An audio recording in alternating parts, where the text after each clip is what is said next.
En la madrugada del 14 de enero de 1989, la televisión en Chicago parecía estar cerrando su programación de la manera habitual. La mayoría de las personas que aún quedaban despiertas en sus casas sabían que ese momento era el final de la programación del día. Solo quedaba escuchar los anuncios de servicio público, un sermón para la comunidad y, finalmente, el himno nacional que se solía emitir para dar por concluido el día. Era una rutina tranquila, casi reconfortante para aquellos que, ya tarde, en la noche, preferían no irse a dormir sin haber visto el cierre del canal. Sin embargo, esa noche, algo completamente inesperado sucedió. Cuando la pantalla del televisor se iluminó con la bandera estadounidense, ondeando al compás del himno, nadie pudo prever lo que estaba por venir. En lugar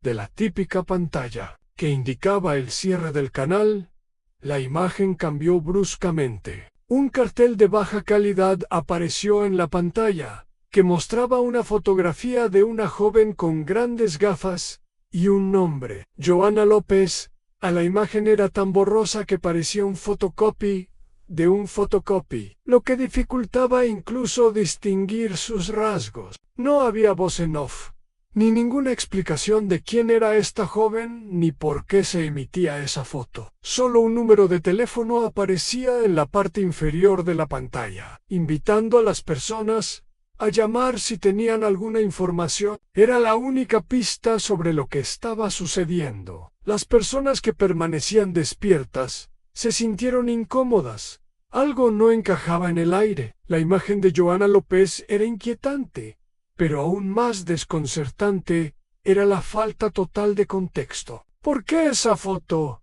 ¿Y por qué de repente, sin ninguna explicación? La pantalla permaneció estática durante varias horas, y para los pocos espectadores que permanecieron sintonizados, fue como una invasión extraña en su rutina nocturna. Nadie sabía de la desaparición de Johanna López, ni había escuchado su nombre antes. El teléfono en la parte inferior de la pantalla nunca fue explicado, y pronto, cuando la emisora finalmente cerró su transmisión, todo regresó a la normalidad. Sin embargo, para quienes lo vieron, esa imagen de la joven sin rostro y sin historia permaneció grabada en sus mentes. La alarma surgió, pero la respuesta nunca llegó. Los días pasaron sin que se hablara de Johanna López en los medios. La policía de Chicago no tenía registro de ninguna persona desaparecida con ese nombre en la fecha que correspondía. Los periódicos de la ciudad tampoco mencionaron nada sobre un caso tan inquietante. La emisora WMAQ, de la que provenía el anuncio, no emitió ninguna corrección ni actualización. Poco a poco, la gente que había presenciado esa transmisión rara empezó a olvidar, pero no sin antes quedar con la sensación de que algo extraño había ocurrido. La incertidumbre era insoportable. Si bien nadie había encontrado información adicional sobre el caso, muchos comenzaron a hacer teorías sobre qué había pasado con la joven. Algunos pensaron que tal vez la foto era un montaje, una forma de entretenimiento macabro que alguien había lanzado para mantener a los televidentes interesados, o simplemente una broma de mal gusto que nadie había explicado. A lo largo de los años, el misterio de Johanna López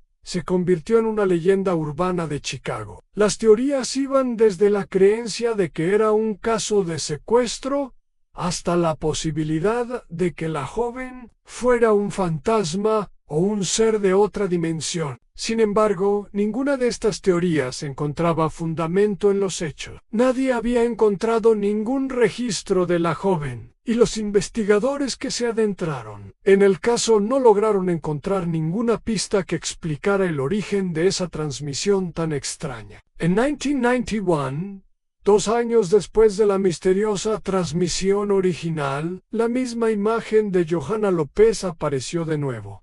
Esta vez, en un horario similar, justo después del himno nacional. Sin embargo, hubo una diferencia significativa.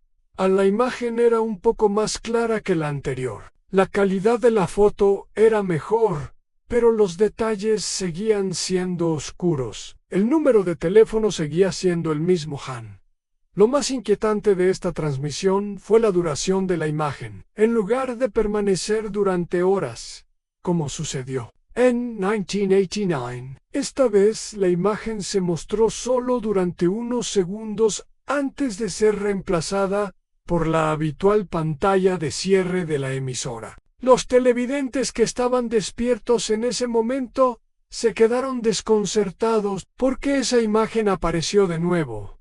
Sin explicación, sin contexto, ¿por qué se limitó a durar tan poco? Y lo más importante, ¿por qué se había mostrado en primer lugar? A medida que pasaba el tiempo, la gente que había presenciado esta segunda aparición se dio cuenta de que algo aún más extraño estaba ocurriendo. La imagen había vuelto a aparecer, pero las respuestas seguían siendo las mismas.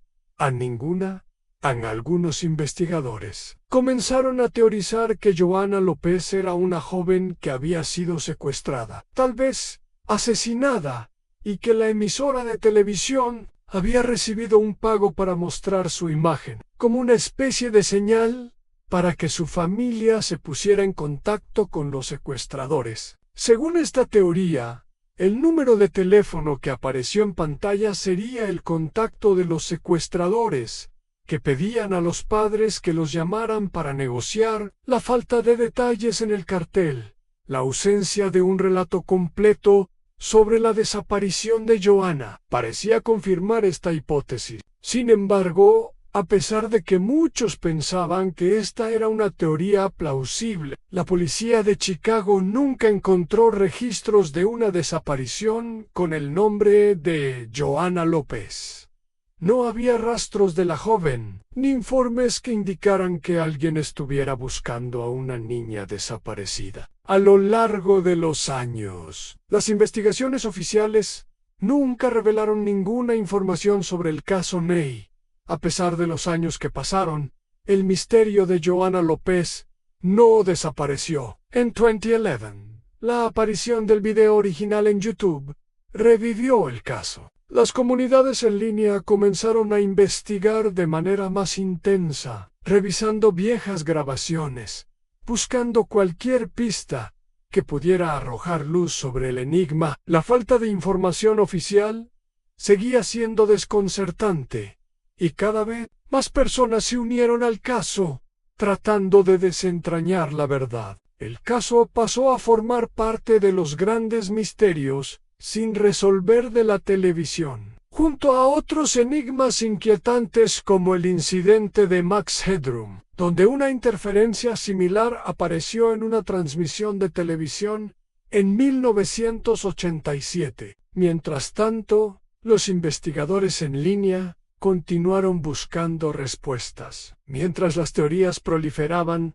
unos años después, surgió una teoría aún más sorprendente. Un pequeño grupo de personas comenzó a investigar un posible vínculo entre Johanna López y Rachel López, una joven que había asistido a la escuela secundaria en el área de Chicago durante los años 80. De hecho, algunos encontraron una foto en el anuario escolar de 1989 que mostraba a una chica llamada Rachel López, quien tenía una sorprendente semejanza con la foto que había aparecido en las transmisiones AN.